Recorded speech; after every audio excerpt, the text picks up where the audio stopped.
But இந்த படத்தில் நான் நடிக்க வந்தது வந்து ரொம்ப இன்ட்ரெஸ்டிங்கான ஒரு ஸ்டோரி. அது கொட்டுக்காளி பார்க்கறதுக்காக மேம் வந்து வந்திருந்தாங்க. அருண் விஸ்வா அவருடைய ஆஃபீஸில் தான் அந்த படம் பார்த்தாங்க. அந்த படம் பார்த்துட்டு அந்த படத்தை அப்ரிஷியேட் பண்ண பிறகு அவங்க வந்து இப்போ நெக்ஸ்ட் ஒரு ப்ராஜெக்ட் பண்ணலான்னு அருண் இதெல்லாம் ரொம்ப நாளாக முன்னாடியே பேசிகிட்டே தான் இருந்திருக்காரு மேம் கூட. அப்போ மேம் வந்து ஒரு ஐடியா இருக்குது அப்படின்னு சொல்லி சொன்னாங்க. அது வந்து ஒரு லவ் ஸ்டோரி. நான் வந்து அவங்க ஒரு ஐடியா சொல்ல போகிறாங்கன்னொன்னே இன்னும் கொஞ்சம் பெரிய படமாக ஏதாவது இருக்கும் அப்படின்னு நான் யோசித்தேன். நான் சொல்லிட்டு மேம் இந்த கதை சூப்பராக இருக்குது மேம், வேறு ஏதாவது இன்னொரு ஐடியா இருக்குது, இதை கேளுங்க அப்படின்னு சொல்லிட்டு ஐடியா மட்டும் சொன்னாங்க. பட் நான் இதுக்கு மேலே கதை சொல்ல மாட்டேன், ஸ்கிரிப்ட் புக் கொடுக்குறேன், நீங்கள் படிங்க அப்படின்னு சொன்னாங்க. படித்து முடிச்சுட்டு அந்த கதை ரொம்ப ரொம்ப பிடிச்சிருச்சு. நான் சொன்னதை தான் படித்து முடிக்கும்போது பயங்கர இன்ஸ்பைரிங்காக இருந்துச்சு. இப்போது அதுக்கப்புறம் ஆகாஷ் ப்ரொடியூஸ் பண்ணலான்னு வந்தார். ஆகாஷ்க்கும் வந்து இது இன்ஸ்பைரிங்கான படம் பண்ணணும் அப்படின்னு சொல்லி இறங்கி இந்த படத்தை பண்ணலான் போது அப்படியே டீம் எல்லாம் அசம்பிள் ஆனோம். ஷூட்டிங் வர்றதுக்கு முன்னாடி வந்து மேமை பற்றி எல்லாரும் என்கிட்ட சொன்னாங்க, மேம் வந்து ரொம்ப டெரர், அவங்கள பற்றி உங்களுக்கு தெரியாது. நீங்கள் என்ன, எனக்கு ஒரு பயங்கர பதட்டம். நான் ஐயோ எப்படி நம்ம ஹேண்டில் பண்ண போகிறோம், நம்ம என்ன ஆக போகிறோமோ அப்படின்னு தெரிலன்னு சொல்லிட்டு ஷூட்டிங் போகிறேன். ஃபஸ்ட்டு சாங் எடுத்தோம். சாங் வரைக்கும் ஓகே மேம் இதுன்னு சொன்னாங்க. சீன் எடுக்க போகும்போது தான் ஆரம்பிச்சிச்சு. மேம் ஷூட்டிங்லேயே இங்கிலீஷில் தான் எக்ஸ்பிளைன் பண்ணுறாங்க. நேராக வந்து இங்கிலீஷ்னால் சும்மா சாதா இங்கிலீஷ் கிடையாது, இட் இஸ் ஷேக்ஸ்பியர் இங்கிலீஷ். அவங்க ஃபஸ்ட்டு சொல்லிட்டு போகும்போது ஓகே அப்படின்னு சொல்லிட்டு நானும் பெர்ஃபார்ம் பண்ணுவேன். பெர்ஃபார்ம் பண்ணோன்னே Siva it's not like that, oh wait wait wait wait you have to do like this அப்படின்னு சொல்லிட்டு ஒரு வார்த்தை சொல்லிட்டு போயிடுவாங்க. அந்த வார்த்தை நமக்கு தெரியாது. நான் உடனே சாட் ஜிபிடி எடுப்பேன். டேய் மச்சான், இதுக்கு ஒரு வார்த்தை சொல்லியிருக்காங்க, இதுக்கு என்ன அர்த்தம்?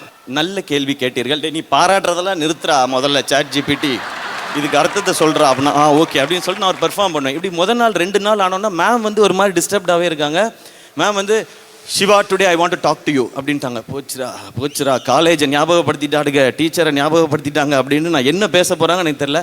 Siva what is your problem with me, என்ன what is your problem, why you are not doing what I am saying அப்படின்னாங்க. Ma'am wait, this is the problem, you talk only in English, that is my big problem madam.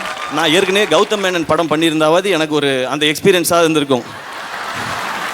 அவராக சொல்லியிருப்பாரு, Siva you are coming and seeing the girl and you are saying what you want to, அப்படியாவது நமக்கு ஒரு எக்ஸ்பீரியன்ஸாக இருந்திருக்கும். அதுவும் இல்லை. நான் சொல்லிட்டேன் மேம் இங்கிலீஷ் இஸ் த ப்ராப்ளம்னு. Ma'am oh my god is that the problem நாங்கள். Yes madam that is the problem. You speak basic English, or British English, I am okay. You speak Shakespeare English, I am not okay.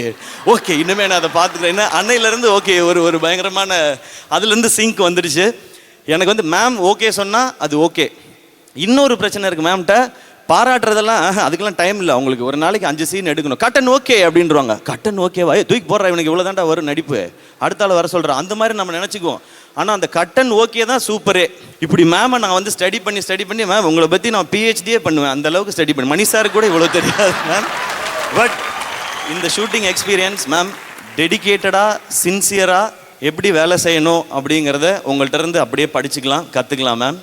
Morning 7 மணிக்கு first shot ஆரம்பிச்சிடும். 4 மணிக்கு எந்திரிச்சு work out முடிச்சுட்டு 5-5:30 செட்டுக்கு போயிடுவோம். 7 o'clock first shot, evening 5:30 6 வரைக்கும் shoot பண்ணுவாங்க. ஒரு நிமிஷம் கூட வேஸ்ட் பண்ணவே மாட்டாங்க மேம்.